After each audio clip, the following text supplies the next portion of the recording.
Hello everyone. Today we will start class 10th subject science chemistry का chapter number 3 whose name is metals and non-metals.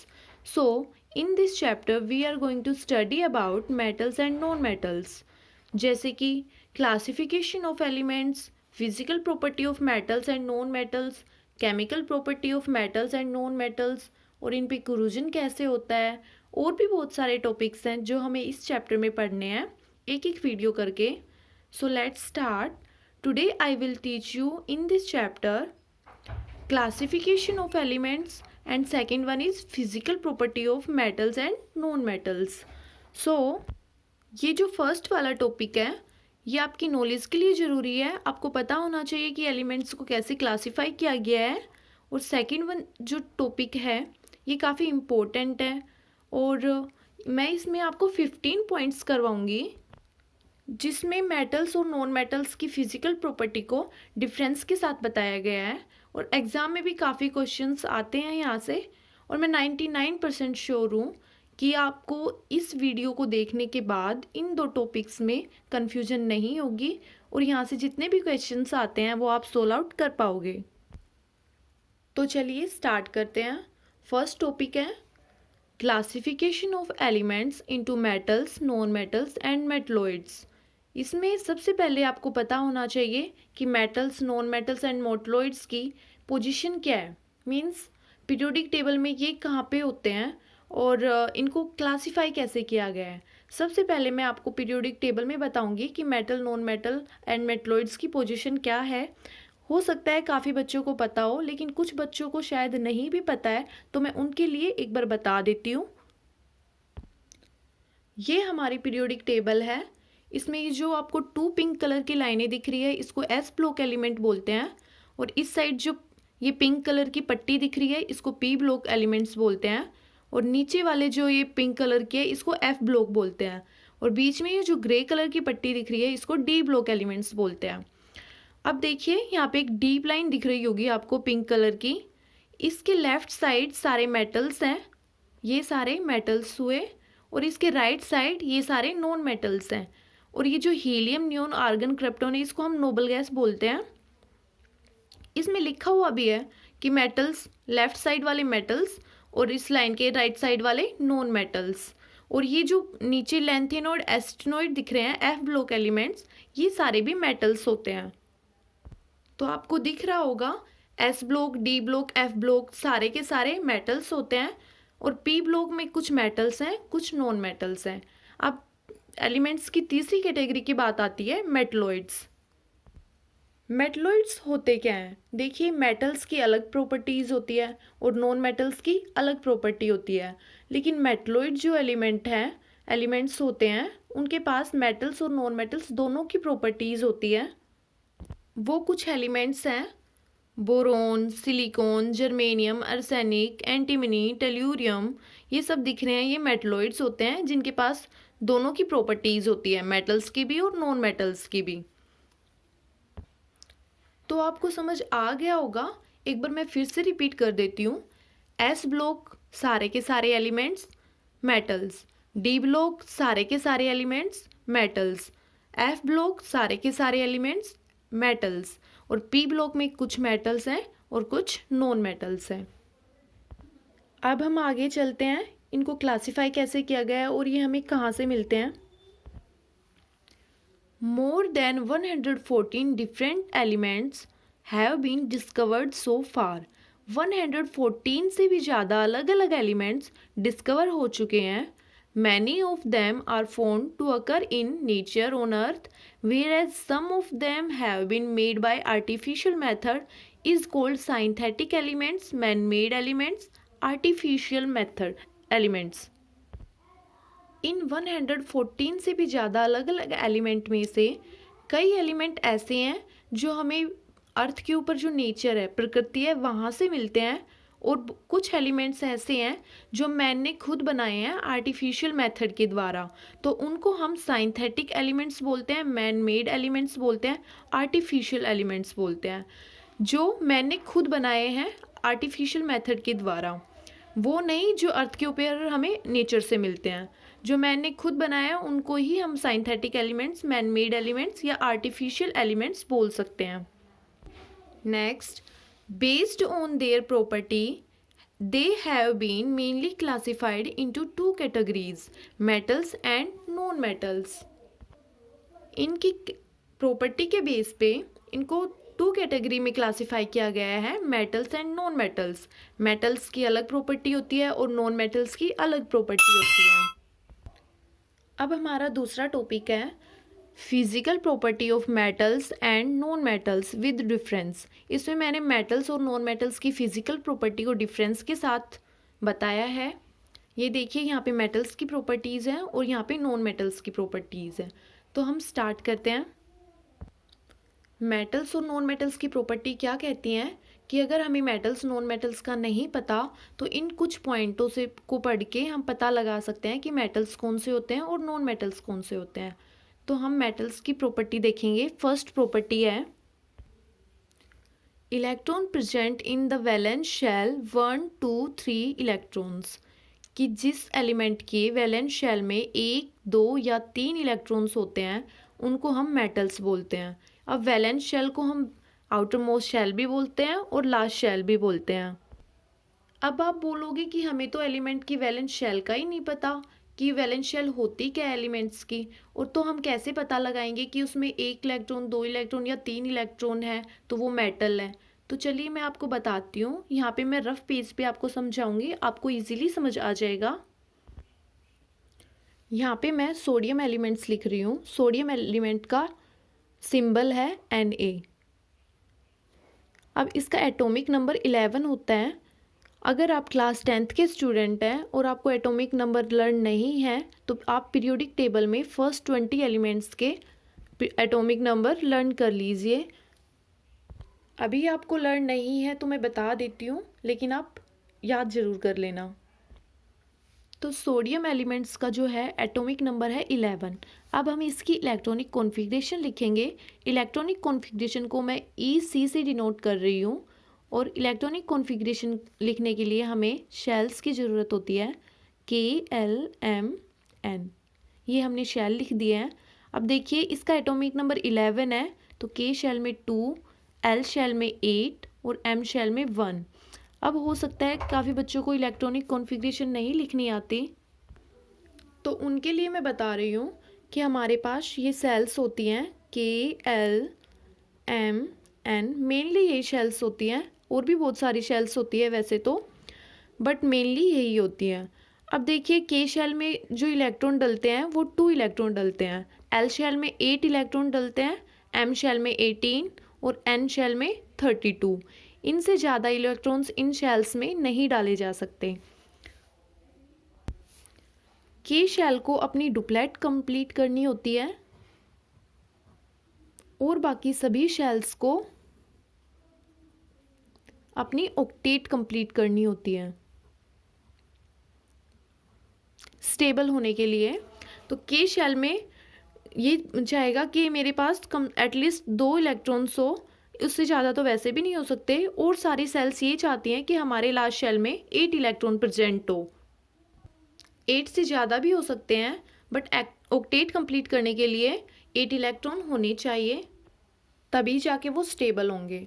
तो आपको पता चल गया होगा K शेल, L शेल या MN शेल में कैसे इलेक्ट्रॉन्स डाले जा सकते हैं। अब देखिए, सोडियम के एटॉमिक नंबर 11 था तो K शेल में 2 इलेक्ट्रॉन डाले, 2 से ज़्यादा नहीं डाल सकते।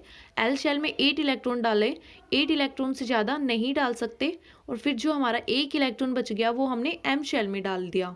अब यहाँ पे देखिए, K शेल की डुप्लेट कंप्लीट हो गई और L शेल की ऑक्टेट कंप्लीट हो गई, लेकिन M शेल की ऑक्टेट ना तो डुप्लेट कंप्लीट हुई है और ना ही ऑक्टेट कंप्लीट हुई है। एक चीज़ मैं आपको फिर से बता देती हूँ, K शेल की ही डुप्लेट होती है और सभी शेल्स की डुप्लेट नहीं होती, और सबकी ऑक्टेट कंप्लीट करनी होती है। तो K शेल को केवल डुप्लेट कंप्लीट करनी होती है और सभी शेल्स को ऑक्टेट कंप्लीट करनी होती है। यहाँ पे M शेल के पास 1 इलेक्ट्रॉन है, इसको अपनी ऑक्टेट कंप्लीट करनी है। तो तो ये अपनी ऑक्टेट कंप्लीट करने के लिए ये लास्ट शेल वाला इलेक्ट्रॉन यूज़ कर देगा, तब जाके इसके लास्ट शेल में 8 इलेक्ट्रॉन्स कंप्लीट हो जाएंगे। ये यहाँ से रिमूव हो जाएगा तो इसके पास 8 इलेक्ट्रॉन बचेंगे, तो इसकी ऑक्टेट कंप्लीट हो जाएगी और इसके ऊपर Na+ चार्ज आ जाएगा। खैर हमें केवल ये देखना है कि इलेक्ट्रॉनिक कॉन्फ़िगरेशन कैसे लिखी जाती है। यहाँ पे सोडियम का एटॉमिक नंबर 11 है और यहाँ पे KLM शेल में हमने इलेक्ट्रॉन्स डाल दिए हैं। तो हमें ये देखना है कि इसकी लास्ट शेल कौन सी हुई। इसकी लास्ट शेल हुई M शेल। M शेल में कितने इलेक्ट्रॉन्स है? 1 इलेक्ट्रॉन है। तो इसका मतलब ये एलिमेंट्स जो है मेटल्स हुआ। एक एग्जाम्पल और लेके बता देती हूँ मैं। एक मैग्नीशियम एलिमेंट लिया है मैंने, इसका एटॉमिक नंबर 12 होता है। अब इसकी इलेक्ट्रॉनिक कॉन्फ़िगरेशन लिखेंगे। इलेक्ट्रॉनिक कॉन्फ़िगरेशन को मैं EC से डिनोट कर रही हूँ। अब यहाँ पे इसकी शेल्स लिख देती हूँ।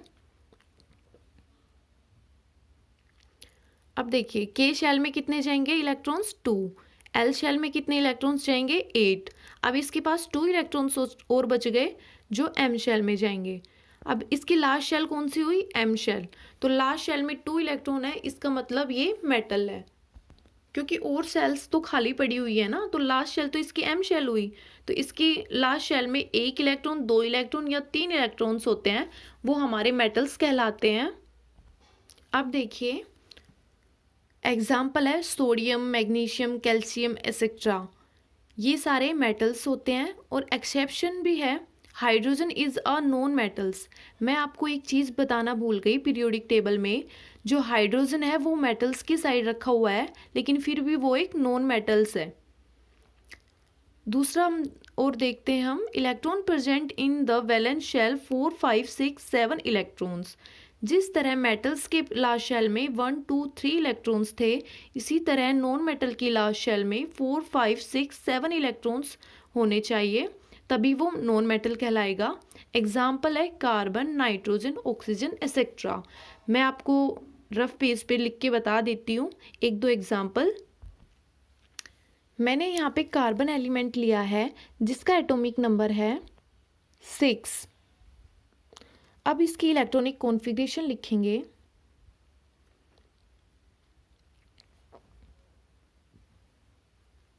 K शेल में 2 इलेक्ट्रॉन, L शेल में 4 इलेक्ट्रॉन। तो अब देखिए इस एलिमेंट की लास्ट शेल L शेल हुई और लास्ट शेल में 4 इलेक्ट्रॉन्स है, इसका मतलब नॉन मेटल है। और ये नॉन मेटल की फर्स्ट प्रॉपर्टी यही कहती है कि जिसके लास्ट शेल में या वैलेंस शेल में या आउटर मोस्ट शेल में 4, 5, 6, 7 इलेक्ट्रॉन्स हो, वो नॉन मेटल कहलाते हैं। इसका भी एक एक्सेप्शन है, हाइड्रोजन। हाइड्रोजन की लास्ट शेल में 1 इलेक्ट्रॉन होता है, लेकिन ये नॉन मेटल है। सेकेंड प्रॉपर्टी है physical state. Metals are generally solid because metals के बीच में जो बॉन्ड होता है उसको हम मेटालिक बॉन्ड बोलते हैं, जो काफ़ी स्ट्रॉन्ग बॉन्ड है। और मेटल्स के जो एटम्स हैं उनके बीच में काफ़ी अच्छी फोर्स ऑफ अट्रैक्शन होती है और वो क्लोजली पैक्ड होते हैं। So metals are generally solid. Example gold, silver, iron etcetera. यहाँ पे मैंने सिंबल्स को लिखा हुआ है, आप समझ लेना। Gold AU, silver AG, iron FE। इसका एक एक्सेप्शन है मरकरी एंड गैलियम। मरकरी जो है रूम टेम्परेचर पर लिक्विड हो जाता है और गैलियम को जब हैंडल करते हैं तो वो लिक्विड हो जाता है। तो ये जो 2 एलिमेंट्स हैं वो इस प्रॉपर्टी को फॉलो नहीं करते। Second side, non metals are solid, liquid and gases. Non metals जो है वो सॉलिड भी होते हैं, लिक्विड भी होते हैं और गैसेस भी होते हैं। सॉलिड बहुत सारे होते हैं, लिक्विड ओनली 1 है, ब्रोमीन, और गैसेस 11 है, जैसे कि chlorine, oxygen, nitrogen etcetera. Non metals की 11 गैसेज होती है, 1 लिक्विड होता है जो है ब्रोमीन, और जितने भी बच गए वो सारे सॉलिड्स होते हैं। नेक्स्ट भी चलते हैं। Metals have lustre. लस्टर का मीनिंग है शाइन। मेटल्स के पास शाइनिंग सरफेस होता है, अगर हम उसकी सरफेस को पॉलिश कर दें तो वो रिफ्लेक्ट करने लग जाता है। आपने देखा होगा मेटल्स चमकदार होते हैं, सिवाय एक को छोड़ के। एक्सेप्शन है लेड, डल अपीयरेंस। लेड का जो है वो डल अपीयरेंस होता है। सेकंड साइड, थर्ड प्रॉपर्टी है non metals are dull. Non metals जो हैं वो डल होते हैं, उनका सरफेस शाइन नहीं करता। इसमें भी एक्सेप्शन है, iodine, diamond, graphite crystal. Iodine जो है वो भी चमकता है, डायमंड जो है वो भी चमकदार होता है, ग्रेफाइट क्रिस्टल वो भी चमकता है। आपने देखा होगा पेंसिल की जो नोक होती है वो ग्रेफाइट होती है और वो काफ़ी शाइनिंग सरफेस की होती है। नेक्स्ट फोर्थ पॉइंट है hardness. Metals are generally hard. Metals जो है वो हार्ड होते हैं। मैंने आपको सेकंड पॉइंट में भी बताया था कि मेटल्स और मेटल्स के बीच में जो फोर्स ऑफ अट्रैक्शन होती है, उनके बीच का जो बॉन्ड है मेटालिक बॉन्ड, वो काफ़ी स्ट्रॉन्ग है और उनके एटम्स काफ़ी क्लोजली पैक्ड होते हैं। इसी वजह से वो काफ़ी डेंस होते हैं और वो हार्ड होते हैं, सॉलिड भी होते हैं और हार्ड भी होते हैं। इसका एक्सेप्शन है मरकरी, गैलियम, सोडियम, पोटाशियम। इनको छोड़ के और सभी मेटल्स हार्ड होते हैं, ये वाले सॉफ्ट होते हैं। सेकंड साइड नॉन मेटल्स के केस में non metals are generally soft. Non metals जो है वो सॉफ्ट होते हैं। एक्सेप्शन है डायमंड। डायमंड को छोड़ के सारे नॉन मेटल्स सॉफ्ट होते हैं। अब आप बोलोगे मेटल्स और मेटल्स के बीच में तो मेटालिक बॉन्ड होता है जो काफ़ी स्ट्रॉन्ग है, और नॉन मेटल्स और नॉन मेटल्स के बीच में कौन सा बॉन्ड होता है, उनके बीच में कौन सा फोर्स ऑफ अट्रैक्शन होता है। तो मैं बताती हूँ आपको, नॉन मेटल्स और नॉन मेटल्स के बीच में इलेक्ट्रोस्टैटिक फोर्स ऑफ अट्रैक्शन होता है। सॉरी, नॉन मेटल्स और नॉन मेटल्स के बीच में वीक वंडरवाल्स फोर्स ऑफ अट्रैक्शन होती है, जो काफ़ी वीक होती है। उसका नाम ही वीक है, तो वो बहुत वीक होती है और उसके जो एटम्स हैं वो लूजली पैक्ड होते हैं, क्लोजली पैक्ड नहीं होते, वो लूजली पैक्ड होते हैं, इसी कारण वो सॉफ्ट होते हैं। अब नेक्स्ट पॉइंट है fifth, melting point and boiling point. Metals have high melting point and boiling point. इसका रीज़न है जब मेटल्स सॉलिड होते हैं, हार्ड होते हैं, तो वो इतने इजीली हीट से तो मेल्ट होंगे नहीं।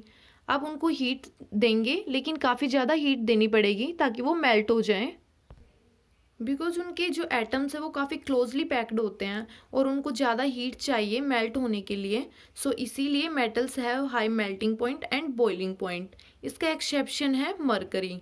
मरकरी का जो मेल्टिंग बॉइलिंग पॉइंट है वो लो होता है। सेकेंड साइड नॉन मेटल के केस में नॉन मेटल्स के पास low melting point and boiling point होता है, बिकॉज ये सॉफ्ट होते हैं, इनको ज़्यादा हीट की ज़रूरत नहीं होती, ये जल्दी ही मेल्ट होना स्टार्ट कर देते हैं। एक्सेप्शन है सिलिकॉन, कार्बन, बोरोन। इनका जो है मेल्टिंग पॉइंट और बॉइलिंग पॉइंट हाई होता है और सभी नॉन मेटल्स का मेल्टिंग पॉइंट बॉइलिंग पॉइंट लो होता है। नेक्स्ट सिक्स्थ पॉइंट है density. Metals have high density. Metals के पास हाई डेंसिटी होती है। डेंसिटी का मतलब है ठोसता। ये काफ़ी ठोस होते हैं, इनके जो एटम्स है वो काफ़ी क्लोजली पैक्ड हैं, इसीलिए इनकी हाई डेंसिटी होती है। एक्सेप्शन है लिथियम, सोडियम, पोटाशियम। इनकी लो डेंसिटी होती है। दूसरी ओर नॉन मेटल्स के पास लो डेंसिटी होती है क्योंकि इनके जो एटम्स हैं वो लूजली पैक्ड होते हैं, वो इतने डेंस नहीं होते। एग्जाम्पल है फॉस्फोरस, सल्फर की जो डेंसिटी है वो क्वाइट लो है, और इसका एक्सेप्शन है डायमंड। तो इस वीडियो में मैं आपको 6 पॉइंट ही पढ़ाऊंगी और सारे पॉइंट्स मैं आपको नेक्स्ट वीडियो में कराऊंगी। मेटल्स एंड नॉन मेटल्स की फिजिकल प्रॉपर्टी के जो पॉइंट्स बच गए हैं उनको। अगर आपको मेरी वीडियो अच्छी लगी हो तो इसे लाइक कीजिए, शेयर कीजिए और सब्सक्राइब ज़रूर कीजिए ताकि और भी ज़्यादा वीडियो मैं आपके लिए बना सकूं। So please support me. Thank you.